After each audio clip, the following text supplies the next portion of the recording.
आज मैं आपको बताने वाला हूँ नेचुरल बाईपास सिस्टम के बारे में। नेचुरल बाईपास कैसे होता है और इसे नेचुरली हम कैसे कर सकते हैं। तो जैसा कि आप सभी को पता है, हमारी पूरी बॉडी में ब्लड वेसल्स फैली हुई है और आर्टरीज भी होती है। तो इनके अंदर से लगातार ब्लड फ्लो होता रहता है। अगर इसकी डिज़ाइन की बात करें तो ये इस तरीके से होती है कि एक जो पानी का पाइप होता है उस तरीके से ये बनी होती है, इस तरीके से। और इसमें लगातार कंटिन्यूसली ब्लड फ्लो होता रहता है बिना किसी दिक्कत के। हार्ट ब्लड को पंप करता रहता है और ब्लड इन ब्लड वेसल्स के थ्रू ट्रेवल करता रहता है और पूरी बॉडी में जो न्यूट्रिएंट्स हैं या जो ऑक्सीजन है उसकी सप्लाई ये करता रहता है। कोई दिक्कत नहीं है नॉर्मल कंडीशन में।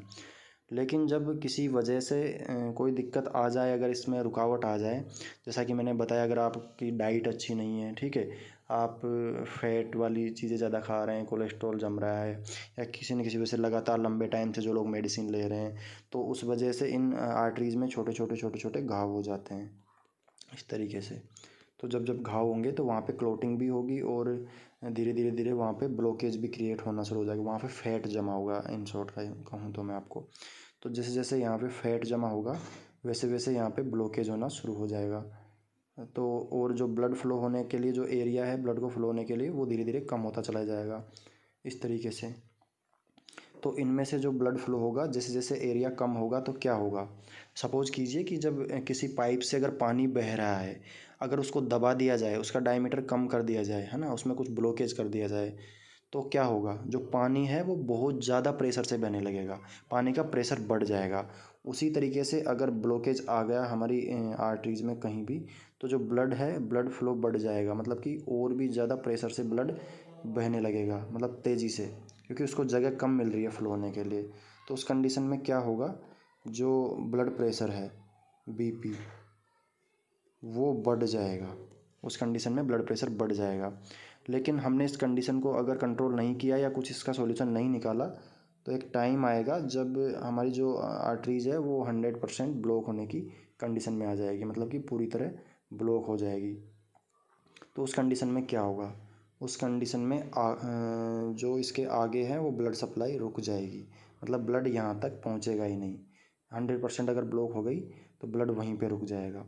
तो इससे हुआ क्या कि इसके आगे के जो ऑर्गन्स है, जो सेल्स है हमारी बॉडी के, वहाँ तक ब्लड पहुँच ही नहीं रहा है। तो ब्लॉकेज अगर यहाँ आ गया तो आगे कोई ब्लड नहीं पहुँचेगा। तो यहाँ के जो ऑर्गन्स है उसके सेल जो है वो डेड होना शुरू हो जाएंगे धीरे धीरे करके, मतलब कि यहाँ पे ना तो ऑक्सीजन पहुँच रही है, ना कोई न्यूट्रिएंट पहुँच रहा है। धीरे धीरे उस ऑर्गन के सेल्स डेड होना शुरू हो जाएंगे और उस पर्टिकुलर ऑर्गन में कोई ना कोई डिजीज़ शुरू हो जाएगी, क्योंकि वो फंक्शन करना धीरे धीरे कम कर देगा या एट द एंड वो बंद कर देगा।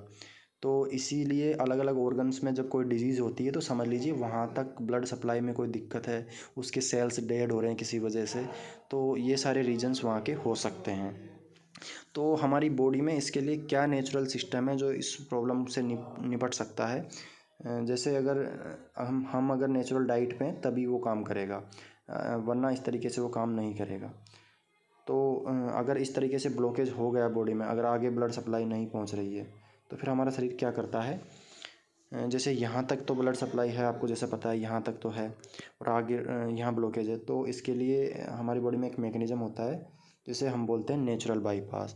तो आपने देखा होगा आपके हाथ में या पूरी बॉडी में मेन जो ब्लड वेसल्स है उसके साइड में छोटी छोटी छोटी छोटी नसें होती हैं, जैसे रूट्स होती हैं किसी पौधे की, एक जड़ से दूसरी निकली हुई, दूसरी रूट्स निकली हुई, इस तरीके से एक जाल बना हुआ होता है।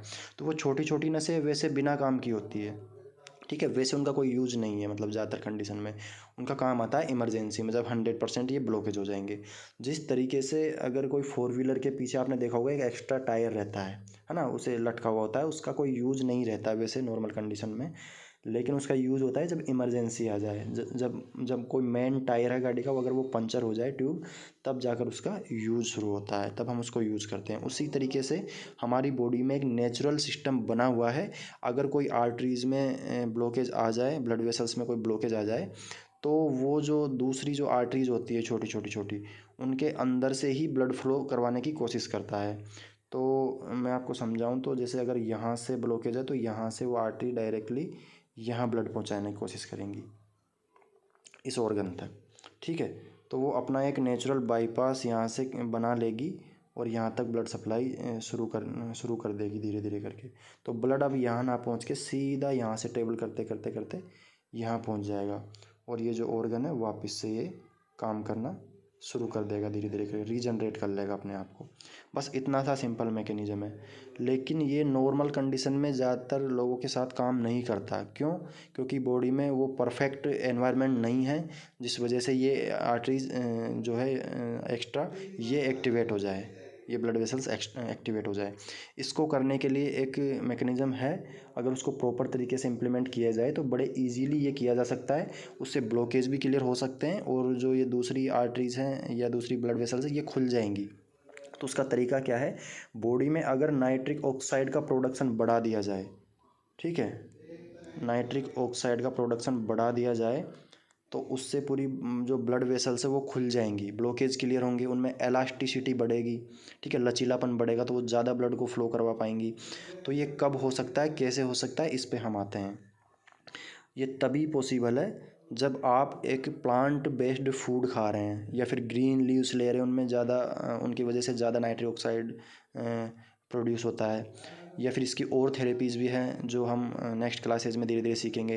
हॉट वाटर इमर्सन है। तो ये सारी चीज़ें करने पर नाइट्रिक ऑक्साइड का प्रोडक्शन जैसे ही बढ़ता है तो जो डायमीटर है हमारी ब्लड वेसल्स का, एक तो वो बढ़ जाएगा, ब्लॉकेज भी क्लियर हो सकते हैं, और जो मैंने अभी ये नेचुरल बाईपास सिस्टम बताया आपको, ये काम करना शुरू कर देगा। ठीक है, तो लंबे टाइम से किसी को ब्लॉकेज है तो वो भी क्लियर हो सकते हैं, इसमें 2-3 हफ्ते लगेंगे, लेकिन सारी चीज़ें ठीक हो जाएंगी। अगर नाइट्रिक ऑक्साइड आपने प्रॉपर क्वांटिटी में अगर बढ़ा दिया, प्रोड्यूस कर दिया, तो तुरंत एक हार्ट अटैक को भी रोका जा सकता है, और इस तरह की हार्ट से रिलेटेड कोई कंडीशन है उसको भी टाला जा सकता है। तो इसको शुरू करने के लिए, नेचुरल बाईपास के लिए आपको ये ज़रूरी है कि बॉडी में प्रॉपर क्वांटिटी में नाइट्रिक ऑक्साइड रहे और उसका प्रोडक्शन हो सके। तो ये तभी पॉसिबल है जब आप DIP टाइप ऑफ डाइट में हैं, वरना उस तरह का फूड आप खा रहे हैं जिसमें सोडियम ज़्यादा है या इस तरह की चीज़ें, तो फिर ये पॉसिबल नहीं है ना उस कंडीशन में। तब जाकर हार्ट अटैक हो सकता है या और कई कॉम्प्लिकेशंस आ सकते हैं। डॉक्टर्स इस कंडीशन में आपको एक बाईपास सर्जरी बोलते हैं। तो बाईपास सर्जरी सेम यही है जो मैंने बताई, वो आर्टिफिशियली एक रास्ता बना देते हैं, जिस तरीके से मैंने आपको समझाया उसी तरीके सेम यहाँ से वो ब्लड फ्लो करवा देते हैं आगे तक, अगर ब्लॉकेज यहाँ है तो, या फिर यहाँ से भी वो इसको बाईपास सर्जरी करवा देते हैं। कई तरीके से वो ब्लड को बाईपास कर देते हैं। वो ब्लॉकेज के लिए कुछ नहीं कर रहे, जस्ट वो बाईपास कर देते हैं रूट को। तो इस तरीके से नेचुरल बाईपास काम करता है। तो अगर ये एक्टिवेट कर दिया तो समझ लीजिए आपकी जो बीमारी है उस पर्टिकुलर ऑर्गन से रिलेटेड वो ठीक होना शुरू हो जाएगी। तो इसके लिए सिंपल इतना ही करना है, बॉडी में प्रॉपर नाइट्रिक ऑक्साइड का प्रोडक्शन करना है आपको। उसके लिए आपको डाइट जो है वो प्लांट बेस्ड फूड होना चाहिए, जिसमें मोस्टली ग्रीन लीव्स हो। अगर ग्रीन लीव्स दिए जाएँ लगातार इस तरह के पेशेंट को, तो उसकी आर्टरीज़ हैं या जो ब्लड वेसल्स है वो खुल जाएंगी, और ब्लॉकेज भी क्लियर होंगे, और नेचुरली बाईपास उसके अंदर हो जाएगा। तो फिर उसकी जो बाईपास सर्जरी है उसको भी टाला जा सकता है, और उसको हार्ट अटैक से भी उसको बचाया जा सकता है। तो प्रॉपर ये नेचुरल बाईपास सिस्टम यही है। ये एक नोबेल प्राइज़ विनिंग साइंस है, इसमें कोई भी इधर उधर की बातें नहीं है, और इसी तरीके से काम करती है। तो आप इसको समझने की कोशिश कीजिए। Okay, thank you.